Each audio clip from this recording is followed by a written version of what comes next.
Ahora vamos a hablar un poco del amortiguamiento. Realmente esto tiene mucho que ver con la definición de elementos tipo resorte, porque tanto en Inventor como en ANSYS, para poder definir un amortiguamiento localizado, necesitamos incluir un elemento spring tipo resorte y habilitar la capacidad del resorte de tener asociado un amortiguamiento relativo. En el caso del conector tipo resorte o spring, nosotros tendremos la opción de utilizar un amortiguamiento del resorte general y luego tendremos la oportunidad también de especificar un amortiguamiento según sus diversos componentes por grados de libertad para el propio resorte. ¿Cuál es la diferencia entre estos dos? Bueno, que cuando nosotros activamos el damping de cada uno de estos componentes por separado, nosotros podemos identificar distintos índices de amortiguamiento dependiendo del grado de libertad, y estos son utilizados para determinar una componente de la matriz de amortiguamiento relacionada con amortiguamiento viscoso. Cuando nosotros utilizamos solamente el spring, el GE o coeficiente de amortiguamiento del spring, entonces este es simplemente un factor que se multiplica por la matriz de rigidez para dicho elemento. Entonces, no significa que uno sustituya al otro.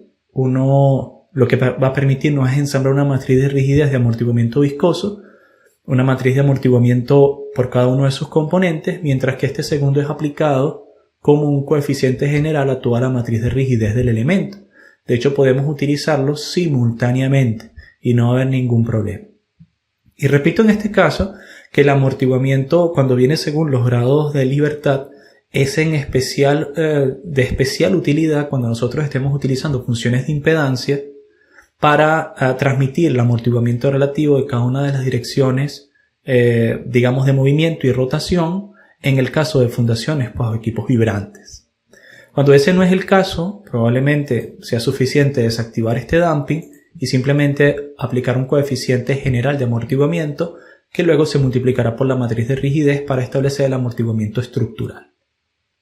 Entonces es importante definir, lo veremos más adelante cuando hablemos de análisis dinámicos, que hay amortiguamientos viscosos y estructurales. Entonces simplemente uno puede dar un valor cualquiera del coeficiente de amortiguamiento y esto va a ser aplicado de forma general. Ahora bien, ¿cómo podemos hacer lo mismo en ANSYS? Vamos a movernos hacia ANSYS. Ya antes habíamos trabajado, con elementos tipo spring o resorte en ANSYS. Acá ya hay uno aplicado, ustedes pueden observarlo, acá está el elemento. Sin embargo, en este caso, en donde dice comportamiento del spring, yo había seleccionado, debido a que es donde estamos trabajando con compresión pura, un elemento de solo compresión. En este caso yo he dejado activa la opción de both, de tal manera que tanto haya una rigidez como capacidad de amortiguamiento. En el caso de la rigidez la podemos dejar en 0, pero si ustedes dan algún valor al amortiguamiento, entonces esto será simplemente un amortiguador que va a servir para disipación de energía. ¿Ok?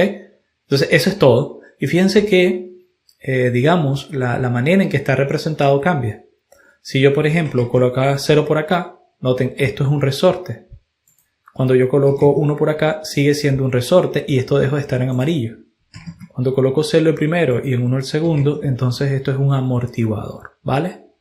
Entonces, noten que este tipo de amortiguadores solamente son aplicables para análisis transitorios. Obviamente porque nosotros vamos a utilizar el amortiguador cuando tenemos carga armónica o transitoria, es decir, en función del tiempo, y se va disipando la energía de la vibración. No tiene ningún sentido aplicar un amortiguador en un análisis estático lineal, ¿no? Entonces, por eso nos está diciendo que, este amortiguador definido en el spring no es aplicable en un análisis estático lineal, ¿no? Es importante hacer esa acotación. Pero esa es la manera en la que podríamos definirlo. Igual, si nosotros le damos un valor a ambos, entonces tendríamos tanto un resorte como un amortiguador.